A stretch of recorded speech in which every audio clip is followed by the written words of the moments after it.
A few days ago, we released our insider story, which showed that CBS filmed a fake COVID testing line at Cherry Health in Grand Rapids in Michigan. Now, CBS News first responded to our story and said that after speaking with Cherry Health, it was determined that at least one person in Cherry Health staff was in the line, and further responded by removing all mentions of the story from their website. That was the editor's note that we pointed out to you. They've taken the broadcast down. Cherry Health first responded that they didn't fake the line, or the whole thing was not a thing. They denied that it actually happened. But hours later, the Cherry Health Hospital changed their story to admit that, quote, some of their staffers may have been hanging around the testing line and pulled their cars up to make it look busier. That was the first series of statements from CBS and Cherry Health, but their story keeps changing. Check this out. All local TV stations last night and this morning in Michigan now giving new statements from Cherry Health. Well, Cherry Health now admitting that staffers were in the line of cars presented to the CBS network in that story on national TV.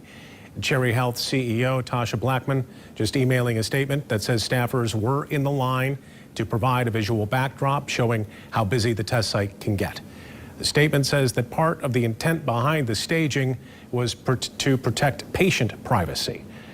The individual responsible for the staging has accepted responsibility and expressed remorse. The statement calls the incident a good faith mistake. Yeah, a conservative group claims that CBS and Cherry Health made the line to the temporary testing location look busier than it actually was.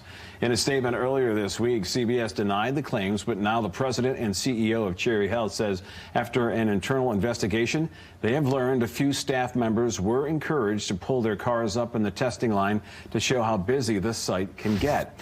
In part of that statement, Cherry Health president and CEO Tasha Blackman said this was done with the intention of protecting patient privacy, since many of the patients scheduled for a COVID-19 test on that day declined to be filmed for HIPAA reasons.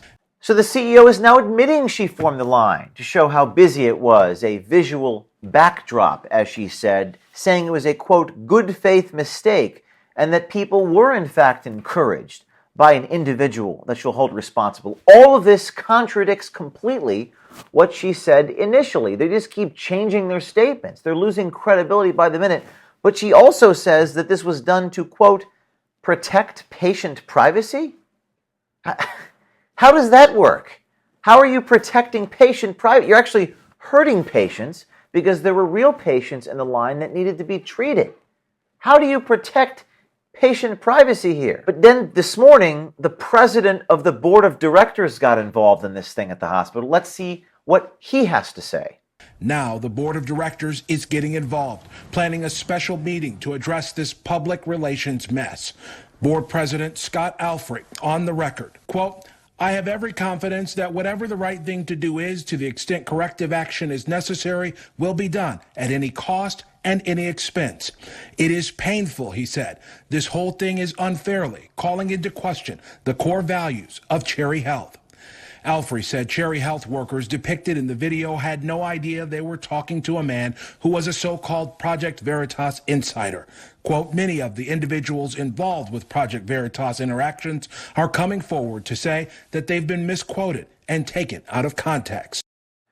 But the president of the board of directors continues talking about this episode. We haven't determined that anyone directed anybody to do anything, but if that turns out to be the case, it will have been an honest mistake. We haven't determined that anybody directed anything. The CEO just stated, quote, the individual responsible for staging has accepted responsibility. Only one of these two things can be true.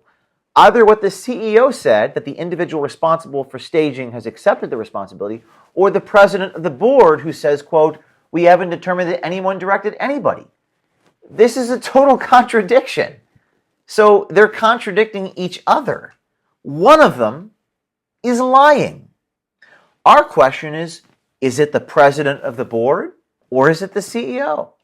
Really hard to know what the truth is because they just keep changing their statements. We await their findings. We want to see who's held accountable. We want to hear names. I don't know if it's, again, this Glenda Walker individual that Maria Handez Vasquez, the professional registration specialist, stated as the person responsible for making it look busy. We just want the truth. Is it really too much to ask to have our medical professionals, presidents of boards of directors, to just get their story straight? All of this could be avoided if you just tell us the truth and stop covering your butts. That's why we do what we do at Project Veritas. That's why we use hidden cameras. And that's why brave insiders need to keep coming forward, because we cannot expect our news corporations or, apparently, our hospitals and our doctors to tell the truth.